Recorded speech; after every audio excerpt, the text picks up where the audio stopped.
Welcome to BB9 news bulletin ముందుగా headlines చూద్దాం. MLC ఎన్నికల్లో కూటమి అభ్యర్థుల హవా. ఆలపాటి రాజేంద్ర ప్రసాద్ ఘన విజయం. ఉభయ గోదావరి పట్టభద్రుల ఎమ్మెల్సీగా కూటమి అభ్యర్థి పేరాబత్తులం రాజశేఖరం విజయం. తెల్లవారుజామున 5:55 సమయానికి 82,320 ఓట్ల ఆధిక్యం. సీఎం రేవంత్ రెడ్డిపై బీజేపీ ఎంపీ లక్ష్మణ్ విమర్శలు. కేసీఆర్ చేసిన తప్పిదాలే రేవంత్ రెడ్డి చేస్తున్నారని ఆగ్రహం. ఎమ్మెల్సీ ఎన్నికల ఫలితం కాంగ్రెస్ పక్షానికి నాంది అన్న ఎంపీ లక్ష్మణ్.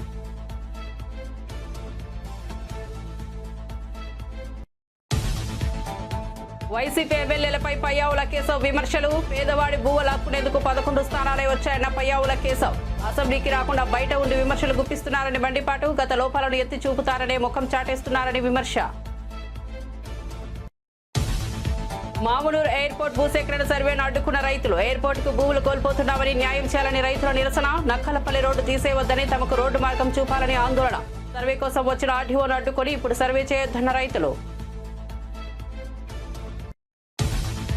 ఎమ్మెల్సీ ఎన్నికల తర్వాత కూటమి నేతలు మాట మార్చారన్న గుడివాడ అమర్నాథ్. ఎవరు గెలిస్తే వారు తమ అభ్యర్థి అని చెప్పుకుంటున్నారని అమర్నాథ్ విమర్శ. ఓటమిని హుందాగా ఒప్పుకోవాలని హితవు. ఉద్యోగులను ప్రభుత్వం మోసం చేస్తోందని వ్యాఖ్య.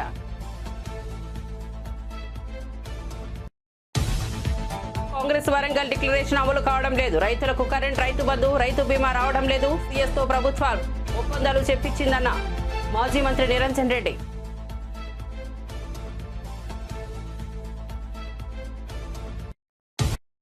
ఇక వార్త వివరాల్లోకి వెళ్తే, ఎమ్మెల్సీ ఎన్నికల ఫలితాల తర్వాత కూటమి నేతలు మాట మార్చారని వైసీపీ నేత మాజీ మంత్రి గుడివాడ అమర్నాథ్ విమర్శించారు. ఉద్యోగుల కడుపు మంటకు నిన్నటి ఎమ్మెల్సీ ఎన్నికల ఫలితాల నిదర్శనమని అన్నారు. ఎవరు గెలిస్తే వారే తమ అభ్యర్థి అని చెప్పుకోవడానికి సిగ్గులేదా అని ప్రశ్నించారు.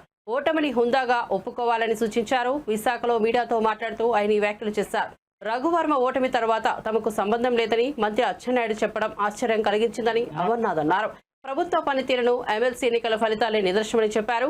ఉద్యోగులు పీఆర్సీ ఇస్తామని మోసం చేశారని, ఏనాడు జీతాలు సరిగా ఇవ్వలేదని దుయ్యబట్టారు. శ్రీనివాసులు నాయుడు కూడా కూటమి తనకు మద్దతు ప్రకటించలేదని చెప్పారని అన్నారు. రాష్ట్రంలో జరుగుతున్నటువంటి ఇతర గ్రాడ్యుయేట్ ఎన్నికలకు సంబంధించి కానీ ఆ ఎన్నికలకి వైఎస్ఆర్ కాంగ్రెస్ పార్టీ దూరంగా ఉంటుంది అనేటువంటి విషయాన్ని చాలా క్లియర్గా చెప్పాం. అయితే నిన్న ఫలితాలు వచ్చిన తర్వాత తెలుగుదేశం పార్టీకి అలాగే కూటమికి సంబంధించినటువంటి నాయకులు అలాగే ప్రభుత్వంలో ఉన్నటువంటి మంత్రులు చేస్తున్నటువంటి ప్రకటనలు చూసిన తర్వాత చాలా హాస్యాస్పదంగా అనిపించింది. వచ్చినటువంటి ఫలితాన్ని గౌరవించాల్సినటువంటి సందర్భాలు వదిలేసి ఎవరు గెలిస్తే గెలిచినటువంటి వారు మా అభ్యర్థి అని చెప్పుకోవడం అనేటువంటి ఎంతకంటే సిగ్గుచేటు అనేటువంటి, తద్వారా పోలైనటువంటి దాదాపు 20,000 మంది ఉపాధ్యాయులు వేసినటువంటి ఓట్లుగాను వచ్చినటువంటి ఎన్నికల ఫలితాన్ని కూడా నిన్న ఈ ప్రాంత ప్రజలందరూ కూడా చూశారు. సరే, ముందు నుంచి మా తాలూకా స్టాండ్, వైఎస్ఆర్ కాంగ్రెస్ పార్టీ తాలూకా స్టాండ్ కానీ లేదా మీ తాలూకా పాత్ర ఏంటి ఎన్నికల్లో అనేటువంటి విషయాలు చాలా సందర్భాల్లో పత్రికా మిత్రులు చాలామంది అడిగారు. ఈ ఎన్నికలకు కానీ లేదా రాష్ట్రంలో జరుగుతున్నటువంటి ఇతర గ్రాడ్యుయేట్ ఎన్నికలకు సంబంధించి కానీ ఆ ఎన్నికలకి వైఎస్ఆర్ కాంగ్రెస్ పార్టీ దూరంగా ఉంటుంది అనేటువంటి విషయాన్ని చాలా క్లియర్గా చెప్పాం. అయితే నిన్న ఫలితాలు వచ్చిన తర్వాత తెలుగుదేశం పార్టీకి అలాగే కూటమికి సంబంధించినటువంటి నాయకులు అలాగే ప్రభుత్వంలో ఉన్నటువంటి మంత్రులు చేస్తున్నటువంటి ప్రకటనలు చూసిన తర్వాత చాలా హాస్యాస్పదంగా అనిపించింది. వచ్చినటువంటి ఫలితాన్ని గౌరవించాల్సినటువంటి సందర్భాలు వదిలేసి ఎవరు గెలిస్తే గెలిచినటువంటి వారు మా అభ్యర్థి అని చెప్పుకోవడం అనేటువంటిది ఎంతకంటే సిగ్గుచేటు అనేటువంటిది ఇంకోటి ఉండదు. అందులోని ఈరోజు ప్రభుత్వంలో ఉన్నటువంటి సీనియర్ మంత్రిగా ఉన్నటువంటి అచ్చెన్నాయుడు, ఉత్తరాంధ్ర ప్రాంతానికి చెందినటువంటి వ్యక్తి, ఈ ప్రాంతానికి చెందినటువంటి నాయకుడిగా, ఈ ప్రాంతం నుంచి ప్రాతినిధ్యం వహిస్తున్నటువంటి వ్యక్తిగా ఇక్కడ జరిగినటువంటి ఎన్నికల ప్రక్రియలో పూర్తి స్థాయిలో నిన్న ఓటమి పాలైనటువంటి అభ్యర్థికి మద్దతు పలికినటువంటి కూటమి పార్టీ నాయకులు తీరా ఫలితం వచ్చిన తర్వాత నిన్న శ్రీనివాసులు నాయుడు గారు టీచర్స్ ఎమ్మెల్సీగా ఎన్నికైన తర్వాత శ్రీనివాసులు నాయుడు గారి తాలూకు విజయంలో కూటమి పాత్రే ఉంది, కూటమి బలపరిచినటువంటి అభ్యర్థి శ్రీనివాసులు నాయుడు గారు అని చెప్పుకోవడం అనేటువంటిది మరి ఎంతకంట సిగ్గుచేటు ఇంకోటి ఉంటుందా అని చెప్పని అడుగుతా ఉన్నా. మీరు అధికారంలోకి వచ్చినటువంటి కేవలం ఈ 9 మాసాల్లో ఉభయ గోదావరి పట్టభద్రుల ఎమ్మెల్సీగా కూటమి అభ్యర్థి పేరాబత్తుల రాజశేఖర విజయం సాధించారు. పీడీఎఫ్ అభ్యర్థి దిడ్ల వీరరాఘవపై గెలుపొందారు. 7వ రౌండ్ ముగిసేసరికి 70,000 ఓట్ల వ్యత్యాసం ఉంది. 8వ రౌండ్ కౌంటింగ్ కొనసాగుతోంది. ఇది పూర్తయితే మెజార్టీలో స్వల్ప మార్పులు ఉండే అవకాశం ఉంది. ఇంత గొప్ప విజయం సాధించినందుకు సంతోషంగా ఉందని పేరాబత్తుల రాజశేఖరం అన్నారు. కూటమి అభ్యర్థిగా ప్రకటించినందుకు సీఎం చంద్రబాబుకు ఆయన ప్రత్యేకంగా కృతజ్ఞతలు తెలిపారు.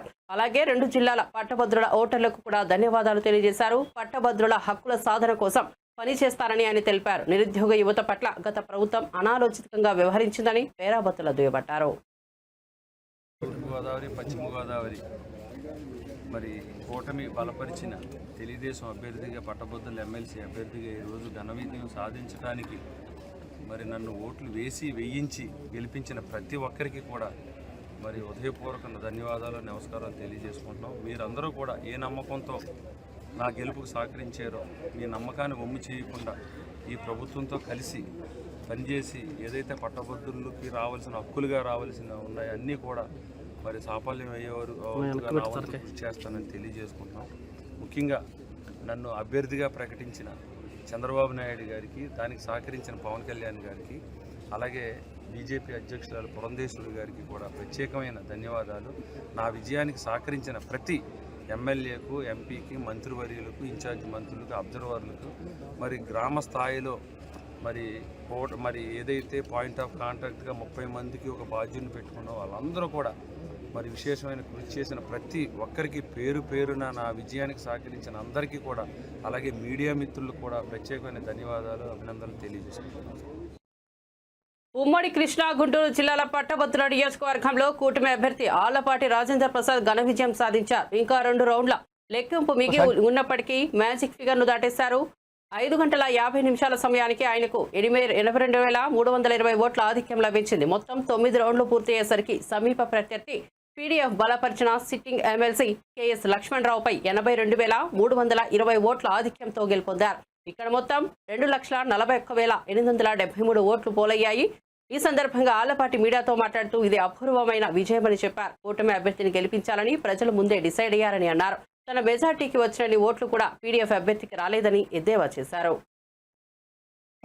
నిర్ణయం తీసుకొని ఏ యొక్క విశ్వవిద్యాలయాల్లో కూడా ఇది చదువుకి మాత్రమే ఉపయోగపడాలి, విద్యకు మాత్రమే ఉపయోగపడాలి, విద్యా వ్యాప్తికి ఉపయోగపడాలి, విద్య మీద అనర్గళంగా రీసెర్చ్ చేసే కేంద్రాలుగా ఉండాలని చెప్పి ఆ రోజున రాజకీయాలతో కలుషితమైపోయిన రాజకీయాలు ఇక్కడ ఉండకూడదని చెప్పి ఆనాడు చెప్పినటువంటి మాటలను గుర్తు తెచ్చుకోవాలి.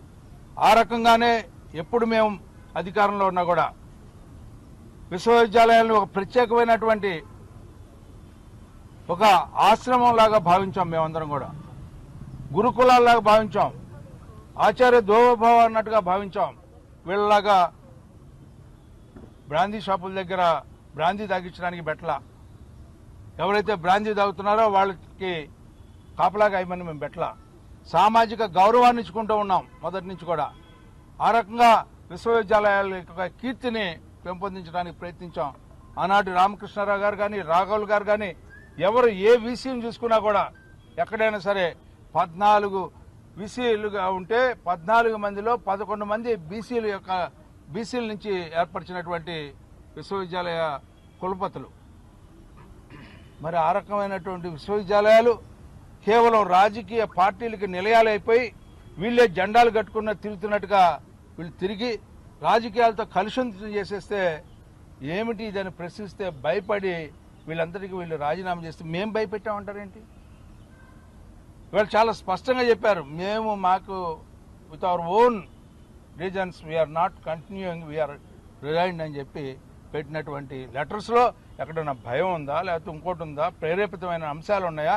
మీకు భయం, ఏం భయం అంటే మీరు చేసిన తప్పులకి ఎక్కడ ప్రశ్నిస్తారో అని చెప్పి భయం. మీరు విశ్వవిద్యాలయాలను కూడా రాజశేఖర రెడ్డి గారు బొమ్మలు పెట్టడానికి ప్రయత్నించినటువంటి దుర్మార్గమైనటువంటి నీతి అవలంబించినటువంటి మీరు నిజమైనటువంటి కులపతులా అని చెప్పి నేను అడుగుతా ఉన్నా. విద్యని వ్యాప్తి చేయడానికి కానీ, విద్య మీద రీసెర్చ్ చేయడానికి కానీ, విద్యను అందించడానికి కానీ. తెలంగాణ ప్రభుత్వంపై బీజేపీ ఎంపీ లక్ష్మణ్ తీవ్రంగా మండిపడ్డారు. పాలన చేతకాక అయోమయ గందరగోళంతో రాష్ట్రాన్ని అధోగతి పాలు చేస్తున్నారు రేవంత్ రెడ్డి అని ఆరోపించారు. రీజనల్ రింగ్ రోడ్ ప్రాజెక్టు ముసుగులో గత ప్రభుత్వంలోని బీఆర్ఎస్ నేతలు లబ్ధి పొందారు. ఆ ప్రాజెక్టు ఉత్తర భాగం రైతులకు నష్టం చేశారని పేర్కొన్నారు. ఇక కాంగ్రెస్ అధికారంలోకి వస్తే రైతులకు న్యాయం చేస్తామని ప్రియాంక గాంధీ చెప్పించారు. కానీ ఇప్పటి వరకు న్యాయం చేయలేదు, అలైన్మెంట్ మార్చలేదు అని ఆయన చెప్పుకొచ్చారు. ఉత్తర భాగం రైతులు అలైన్మెంట్ మార్చాలని అడిగితే పట్టించుకొని ముఖ్యమంత్రి దక్షిణ భాగంలో మాత్రం మార్చారు. దీనిలో ఆంతర్యం ఏమిటి? రియల్ ఎస్టేట్ వ్యాపారంగా మార్చాలని అనుకుంటున్నారా అని ఎంపీ లక్ష్మణ్ ప్రశ్నించారు. తెలిసి కూడా ఫేక్ ప్రచారాలతోని ప్రజలను మభ్యపెట్టి అధికారులకు వచ్చి 14-15 నెలలు కావస్తూ ఉన్నది. వాళ్ళు చెప్పినటువంటి గ్యారంటీలే ఇవాళ వారికి ఉరితాడై కూర్చున్నది. అందుకని ప్రజల యొక్క దృష్టి మళ్లించడానికి, ప్రజలను తప్పుదో పట్టించడానికి భారతీయ జనతా పార్టీ కేంద్రం మీద, మోదీ గారి మీద, రాష్ట్ర నాయకత్వం మీద ఎదురుదాడి చేసి పబ్బం గడుకునే ప్రయత్నాలు. ఏదైతే త్రిపుల్-ఆర్ తెలంగాణ రాష్ట్రానికి గేమ్ చేంజర్గా మనం భావిస్తూ వచ్చామో, అటువంటి ఆ యొక్క ప్రాజెక్టు గత బీఆర్ఎస్ ప్రభుత్వము కేసీఆర్ గారు త్రిపుల్-ఆర్ ప్రాజెక్టు ముసుగులో బీఆర్ఎస్ యొక్క నాయకులు వారి యొక్క ఆస్తులు కూడగట్టుకోవడానికి, వారి ప్రయోజనాలు కాపాడడానికి అక్కడి ప్రాంతం యొక్క రైతులను ప్రయోజనాలు పణంగా పెట్టి, మరీ ముఖ్యంగా ఉత్తర భాగానికి సంబంధించినటువంటి ఈ త్రిపుల్-ఆర్ ప్రాజెక్టు ఆనాడు బీఆర్ఎస్ చేసిన మోసాన్ని, బీఆర్ఎస్ యొక్క మరి తప్పుడు అలైన్మెంట్ అంశాలను ప్రస్తావించి దాన్ని సరిదిద్దుతామని చెప్పి హామీ ఇచ్చి, ఎన్నికల్లో ఏ రకంగా గ్యారంటీలు రాహుల్ గాంధీ ద్వారా, సోనియా గాంధీ ద్వారా, మల్లికార్జున్ ఖర్గే ద్వారా ప్రజలకు హామీలు గుప్పించి లబ్ధి పొందినారో రాజకీయంగా, అదే పంతాలో ప్రియాంక గాంధీ ద్వారా భువనగిరిలో సభ నిర్వహించి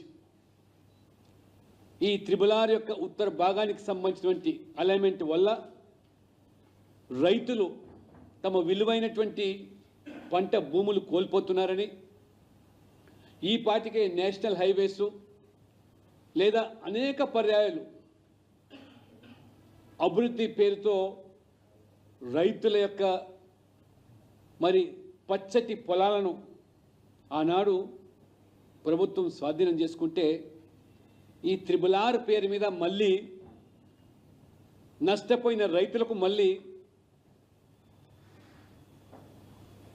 ఆ బీఆర్ఎస్ ప్రభుత్వం యొక్క తప్పుడు విధానాలను సరిదిద్దుతామని, అలైన్మెంట్లో మార్పు. కూటమి ప్రభుత్వం తల్లికి వందనం పథకాన్ని త్వరలోనే అమలు చేయనుందని, ఇందుకు సంబంధించిన గైడ్లైన్స్ ను త్వరలోనే ప్రకటిస్తామని విద్యా, ఐటీ శాఖల మంత్రి నారా లోకేష్ వెల్లడించారు. తల్లికి వందనం పథకంపై మండలిలో సభ్యులు అడిగిన ప్రశ్నకు మంత్రి సమాధానమిచ్చారు. ఈ పథకానికి బడ్జెట్ 2025-26లో 9,407 కోట్లు కేటాయించినట్లు మంత్రి తెలిపారు. ఇక మండలిలో ప్రశ్నోత్తరాల సమయంలో వైసీపీ సభ్యులు లేవనెత్తిన ప్రశ్నలకు మంత్రి లోకేష్ బదులిచ్చారు. తల్లికి వందనం సహా అన్ని సూపర్ సిక్స్ పథకాలు అమలు చేస్తామన్న లోకేష్ నిరుద్యోగ భృతిపై సభ్యుల ప్రశ్నలకు సమాధానాలు చెప్పారు.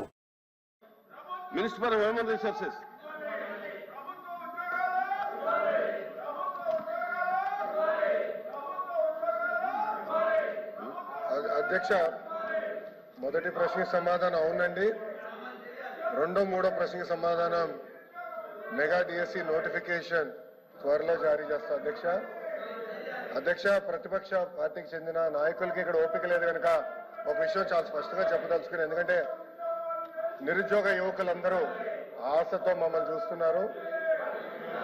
వాళ్ళందరికీ నేను సమాధానం చెప్పాల్సిన అవసరం ఉంది అధ్యక్ష. నిరుద్యోగం మీద ఆయన మాట్లాడుతున్నారు. కూర్చోండి, మీరు కూర్చొని వినండి. మినిస్టర్ కన్సల్ట్ డిఎస్సీ విషయం నేను చెప్తున్నాను, మీరు ప్రశ్న సమాధానం చెప్తున్నారు. 1 minute సార్. ఇప్పుడు మీరు ఏదైతే నిరుద్యోగుల గురించి అడుగుతున్నారో దాని మీద కన్సర్న్ మినిస్టర్ గారు మాట్లాడుతుంటే మీరు కూర్చొని వినాలి కదా. వినాలి కదా అన్నాను. ఇప్పుడు మీకు ఏం కావాలి? కాదండి, అదే విషయం చెప్తున్నారు.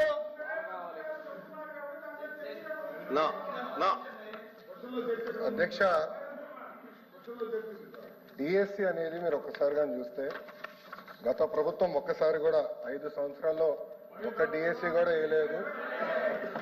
ఎందుకు వేయలేదో వాళ్ళు సమాధానం చెప్పాలి అధ్యక్ష. అధ్యక్ష, డిఎస్సి విషయంలో ఒకసారి చూస్తే అధ్యక్ష, ఉపాధ్యాయుల నియామకంలో ఇప్పటికీ 1994 నుంచి చూస్తే అధ్యక్ష 2,60,194 పోస్టులు భర్తీ చేశాం అధ్యక్ష.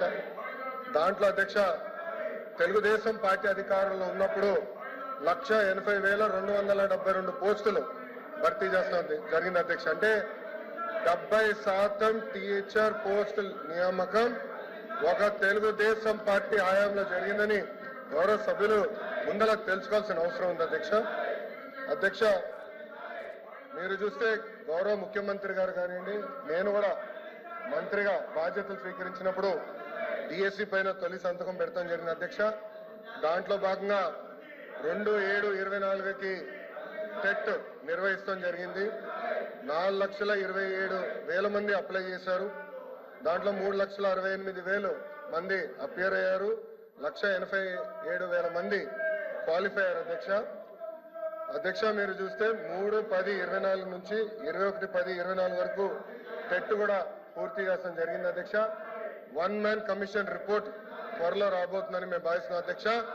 ఎట్టి పరిస్థితుల్లో మార్చి నెలలో డిఎస్సి నోటిఫికేషన్ ఇచ్చే బాధ్యత మన ప్రభుత్వం తీసుకుంటుందని నిరుద్యోగ యువకులకి ఈ సభ సాక్షిగా నేను హామీ ఇస్తాం జరుగుతుంది అధ్యక్ష.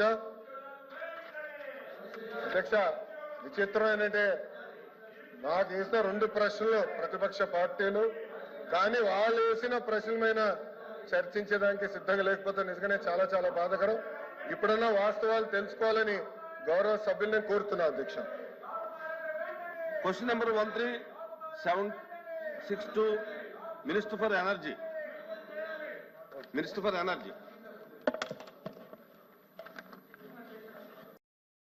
విద్యుత్ ఛార్జీల పెంపు పాపం మాజీ సీఎం జగన్మోహన్ రెడ్డిదేనని ఏపీ విద్యుత్ శాఖ మంత్రి గొట్టిపాటి రవి అన్నారు. వైసీపీ అధికారంలో ఉన్నప్పుడు 9 సార్లు విద్యుత్ ఛార్జీలు పెంచారని విమర్శించారు.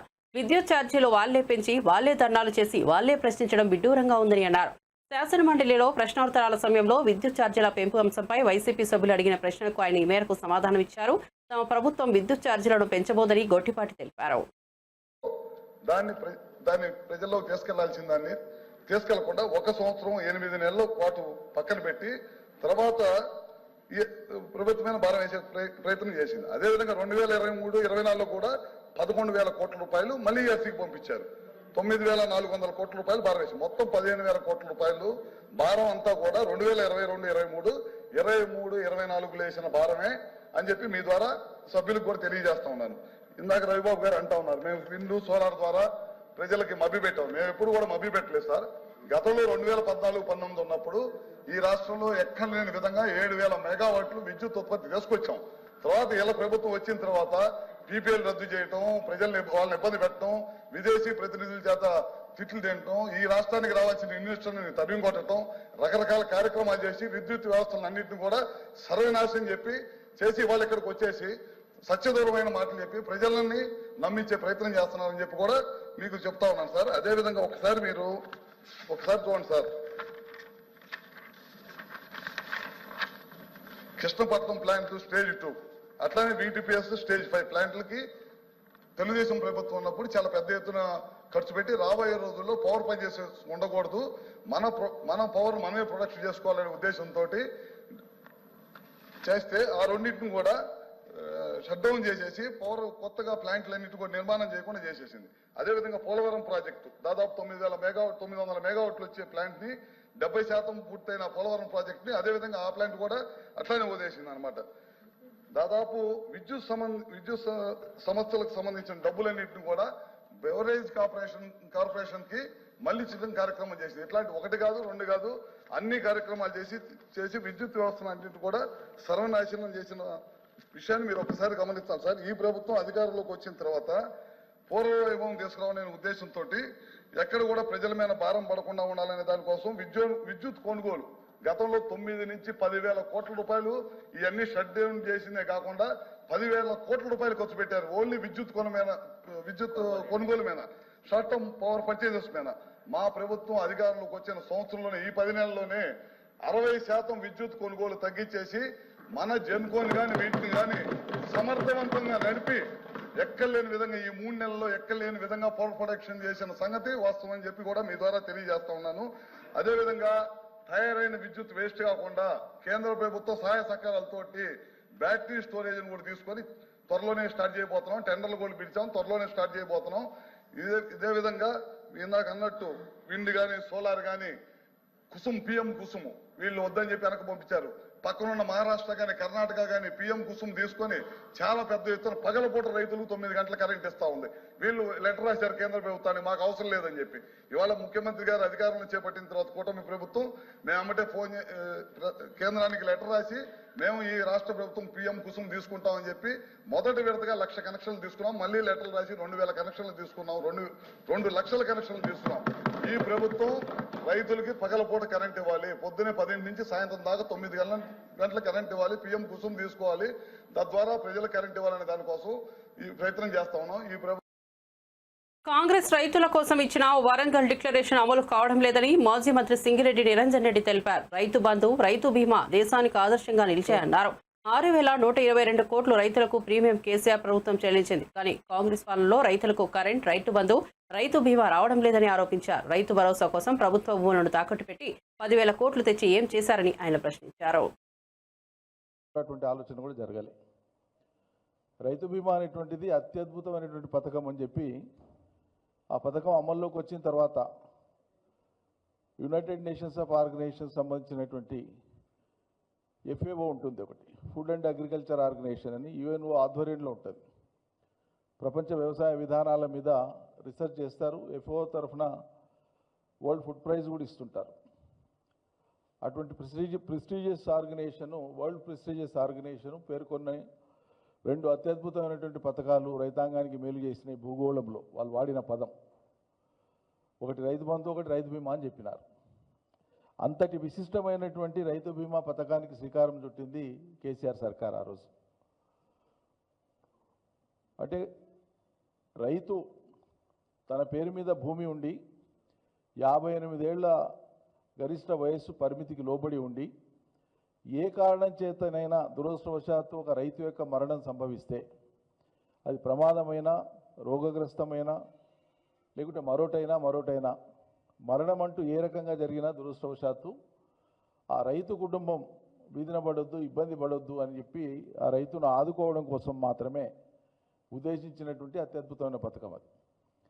ప్రీమియం ప్రభుత్వమే చెల్లించి ఆ రైతు మరణానికి సంబంధించినటువంటి వివరాలు ఒకసారి వ్యవసాయ అధికారి, పంచాయతీ అధికారి మరణాన్ని ధృవపరుస్తూ వివరాలు పోర్టల్లో ఆన్లైన్లో అప్లోడ్ చేస్తే ఎవ్వరు పోయి ఏ కార్యాలయం చుట్టూ పోయి తిరిగేటువంటి కర్మ లేకుండా 5 నుంచి 6 లేదా 7 వర్కింగ్ డేస్లో 5-6 పని దినాల లోపలే ఆ కుటుంబానికి నేరుగా అకౌంట్లోకి డబ్బులు వచ్చి పడేది. ఇటువంటి అద్భుతమైనటువంటి పథకానికి శ్రీకారం చుట్టి రాష్ట్రంలో మా ప్రభుత్వం దిగిపోయే నాటికి ప్రవేశపెట్టినటువంటి ఈ పథకం ద్వారా రైతులకు 1,18,198 కుటుంబాలకు 1,18,198 కుటుంబాలకు ఒక్కొక్కరికి 5 లక్షల రూపాయల చొప్పున ఆ గతించిన రైతు కుటుంబంలో బీమాను అందించడం జరిగింది. దీనికోసం మొత్తం కేసీఆర్ సర్కార్ ఆనాడు LICకి వివిధ సందర్భాల్లో కట్టినటువంటి ఈ మొత్తం డేటా అంతా ఉంది. వివిధ సందర్భాల్లో కట్టినటువంటి ప్రీమియం డీటెయిల్స్ అన్నీ. ఫస్ట్ ఇయర్లో ప్రీమియము ఉదాహరణకి మనం మొదలుపెట్టినప్పుడు ఫస్ట్ ఇయర్లో 2271 ఉంటే అది ఏటేటా అది పెరుగుతూ పోయింది ప్రీమియం. ఇప్పుడు 3829కి వచ్చింది. అట్లా ఏటేటా పెరుగుతూ పోయింది. ఈ మొత్తం కలిపి కేసీఆర్ సర్కారు ప్రీమియం కిందనే కట్టినటువంటిది, రైతు బీమా కోసం ప్రీమియం కిందనే కట్టినటువంటి మొత్తం డబ్బులు 6122,65,00,000. మళ్ళీ చెప్తాను, 6122,65,00,000 రూపాయలు ప్రీమియం కింద చెల్లించింది. అందుకు మన రైతుల యొక్క క్లెయిమ్స్ ఏవైతే ఉన్నాయో 1,00,000. ఎస్ఎల్బీసీ టన్నెల్ విషయంలో కాంగ్రెస్ ప్రభుత్వ నిర్లక్ష్యమే ప్రమాదానికి కారణమని బీజేపీ ఎమ్మెల్యే పాయల్ శంకర్ విమర్శించారు. 2019లో బీఆర్ఎస్ ప్రభుత్వం టన్నెల్లో నీరు చొరబడుతున్న కారణంగా పనులు నిలిపివేసిందని, అయితే కాంగ్రెస్ ప్రభుత్వం జీఎస్ఐ అధికారుల అనుమతి, నిపుణుల సలహాలు లేకుండా పనులు ప్రారంభించిందని ఆరోపించారు. 4 సంవత్సరాల తర్వాత ఎలాంటి పరిశీలన చేయకుండా పనుల ఎస్టిమేట్ పెంచి కాంట్రాక్టర్లతో ఒప్పందాలు కుదుర్చుకోవడం దారుణమన్నారు. ఈ ప్రమాదంతో మొత్తం ప్రాజెక్టే ప్రమాదంలో పడిందని, కాంగ్రెస్ ప్రభుత్వం పూర్తిగా బాధ్యత వహించాలని డిమాండ్ చేశారు. ప్రజలు ఇచ్చిన కానీ ఒక ముఖ్యమంత్రి హోదాలో ఈ ప్రాంతం నుండి, తెలంగాణ రాష్ట్రం నుండి అంచెలంచెలుగా ఎదిగినటువంటి కేంద్ర మంత్రి కిషన్ రెడ్డి గారి మీద, అదేవిధంగా బండి సంజయ్ కుమార్ గారి మీద పదే పదే విమర్శలు చేయడమే పనిగా పెట్టుకున్నారు. మిమ్మల్ని తిట్టడానికి ప్రజలు మీకు అవకాశం ఇవ్వలేదు. ఈ రాష్ట్రాన్ని గొప్పగా పరిపాలిస్తారేమో, టీఆర్ఎస్ పార్టీ కన్నా భిన్నంగా ఈ రాష్ట్రాన్ని పరిపాలిస్తారేమని తెలంగాణ ప్రజలు మీకు అవకాశం ఇచ్చారు. కానీ మీరు చేస్తున్నది ఏమిటి? మీరు వాడుతున్నటువంటి భాష ఒక ముఖ్యమంత్రి స్థాయిలో అంత జుగుప్సాకరమైనటువంటి భాషని వాడే అవకాశం ఉన్నదా? ఏం జరిగిందో మీకు తెలుసు. గతంలో కేసీఆర్ గారు కూడా ఇదే రకమైనటువంటి భాష మాట్లాడిండ్రు. నోటికి ఏదొస్తే అది మాట్లాడే ప్రయత్నం చేసిండ్రు. ఏం చేసిండ్రు? వాళ్ళకు ప్రజలు ఏ రకంగా బుద్ధి చెప్పిండ్రు? ఒక్కసారి ఎదుటి వాళ్ళ మీద మాట్లాడేటప్పుడు 1కి 2 సార్లు ఆలోచించి మాట్లాడాలి. ఎక్కడ తమ తప్పులు బయటపడతాయో ప్రజలన్నీ వాస్తవాలు గమనిస్తున్నారు కాబట్టి ఏదో ఎదుటి వాళ్ళని తిట్టి పోస్తే మా పని అయిపోతుంది అనుకుంటే అన్ని సందర్భాలలో కేవలం తిట్లతోనే వ్యవహారం జరగదు. కొన్ని సందర్భాలలో జరిగిండొచ్చు, కొంత కలిసి వచ్చిండొచ్చు. అంత మాత్రాన తిట్లతోనే మేము రాజకీయ పబ్బం గడుపుకుంటామంటే అది సాధ్యమయ్యేటటువంటి పని కాదని ఈ రాష్ట్ర ముఖ్యమంత్రి గారు అర్థం చేసుకోవాలి. పదే పదే ముఖ్యమంత్రి గారు ఒక మాట మాట్లాడతారు. కిషన్ రెడ్డి గారికి నేనంటే కుళ్ళు, అందుకొరకే ఈ రకంగా చేస్తున్నాడేమో అనుకుంటాడు. అసలు ఈ కుళ్ళు అనే మాట మీరు ఏదైతే మాట్లాడుతున్నారో ప్రజలైతే మీకే కుళ్ళు ఉన్నదేమని అనుకుంటా ఉన్నారు. ఈ రాష్ట్రం కొరకు గడిచిన 10 సంవత్సరాలలో దాదాపు 10 లక్షల కోట్ల రూపాయలు కేంద్ర ప్రభుత్వం ఈ రాష్ట్రానికి ఇచ్చింది. అనేకమైనటువంటి సంక్షేమ పథకాలు కావచ్చు, అభివృద్ధి కార్యక్రమాలు కావచ్చు. తెలంగాణ ఏర్పడ్డప్పటి నుండి ఇప్పటి వరకు ఏ ఒక్క పథకం తీసినా దాంట్లో రాష్ట్ర భాగస్వామ్యం లేనటువంటి పథకం ఏదీ లేదు. పుస్తకం విడుదల చేసిన కిషన్ రెడ్డి గారు కేంద్ర ప్రభుత్వం ఏమిచ్చింది, నేనేం తెచ్చినా, ఈ రాష్ట్రానికి ఏం మేలు చేసినాం, నరేంద్ర మోడీ గారి నాయకత్వంలో తెలంగాణ రాష్ట్రానికి ఏ రకమైనటువంటి సాయం జరిగిందో కిషన్ రెడ్డి గారు పుస్తకం కూడా విడుదల. వైసీపీ ఎమ్మెల్యేలపై ఏపీ ఆర్థిక మంత్రి పయ్యావుల కేశవ్ విమర్శలు గుప్పించారు. అసెంబ్లీకి రాకుండా బయట ఉండి ప్రభుత్వంపై విమర్శలు గుప్పిస్తున్నారని విమర్శించారు. ఉన్నవి లేనివి కల్పించి దుష్ప్రచారం చేస్తున్నారని మండిపడ్డారు. అసెంబ్లీకి వస్తే గత లోపాలను ఎత్తి చూపుతారని ముఖం చాటిస్తున్నారని అన్నారు. చేసిన పాపాలు వెంటాడడం వల్లే అసెంబ్లీకి రాలేకపోతున్నారని ఎద్దేవా చేశారు. 5 ఏళ్ల పాలనలో వైసీపీ ఆర్థిక విధ్వంసం సృష్టించిందని పయ్యావులు అన్నారు. ఆనాడు ప్రతిపక్షాల గొంతు నొక్కడంపైనే దృష్టి సారించారని విమర్శించారు. పేదవాడి బువ్వ లాక్కున్నందుకు 11 స్థానాలకే పరిమితమయ్యారని అన్నారు. కళ్ళ ముందు కనపడింది మనకి 2014-19 మధ్య ఒకే ఒక సెక్టర్ తీసుకుందాం అధ్యక్ష. ఒక ఇరిగేషన్ లో 40,000 కోట్ల రూపాయలని ఖర్చు పెట్టారు అధ్యక్ష ఆ రోజు ముఖ్యమంత్రిగా ఆయన. ఇదే రాష్ట్రం కదా అధ్యక్ష, ఇదే విడిపోయినటువంటి రాష్ట్రం కదా అధ్యక్ష. విడిపోతే బులెటిన్ ముగించే ముందు హెడ్లైన్స్ మరోసారి చూద్దాం. ఎమ్మెల్సీ ఎన్నికల్లో కూటమి అభ్యర్థుల హవా. ఆలపాటి రాజేంద్ర ప్రసాద్ ఘన విజయం. ఉభయ గోదావరి పట్టభద్రుల ఎమ్మెల్సీగా కూటమి అభ్యర్థి పేరాబత్తులం రాజశేఖరం విజయం. తెల్లవారుజామున 5:55 సమయానికి 82,320 ఓట్ల ఆధిక్యం. సీఎం రేవంత్ రెడ్డిపై బీజేపీ ఎంపీ లక్ష్మణ్ విమర్శలు. కేసీఆర్ చేసిన తప్పిదాలే రేవంత్ రెడ్డి చేస్తున్నారని ఆగ్రహం. ఎమ్మెల్సీ ఎన్నికల ఫలితం కాంగ్రెస్ పక్షానికి నాంది అన్న ఎంపీ లక్ష్మణ్.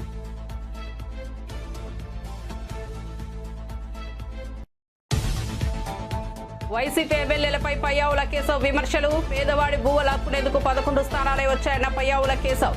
అసెంబ్లీకి రాకుండా బయట ఉండి విమర్శలు గుప్పిస్తున్నారని మండిపాటు. గత లోపాలను ఎత్తి చూపుతారనే ముఖం చాటేస్తున్నారని విమర్శ. మామునూరు ఎయిర్పోర్ట్ భూసేకరణ సర్వేను అడ్డుకున్న రైతులు. ఎయిర్పోర్ట్ కు భూములు కోల్పోతున్నామని న్యాయం చేయాలని రైతుల నిరసన. నక్కలపల్లి రోడ్డు తీసేయవద్దని తమకు రోడ్డు మార్గం చూపాలని ఆందోళన. సర్వే కోసం వచ్చిన ఆర్డీఓను అడ్డుకొని ఇప్పుడు సర్వే చేయొద్దన్న రైతులు. ఎమ్మెల్సీ ఎన్నికల తర్వాత కూటమి నేతలు మాట మార్చారన్న గుడివాడ అమర్నాథ్. ఎవరు గెలిస్తే వారు తమ అభ్యర్థి అని చెప్పుకుంటున్నారని అమర్నాథ్ విమర్శ. ఓటమిని హుందాగా ఒప్పుకోవాలని హితవు. ఉద్యోగులను ప్రభుత్వం మోసం చేస్తోందని వ్యాఖ్య.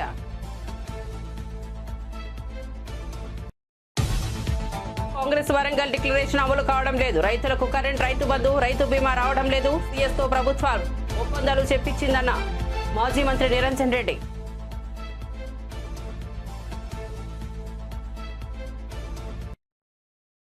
ఇవి బులెటిన్ విశేషాలు. చూస్తూనే ఉండండి VV9 న్యూస్.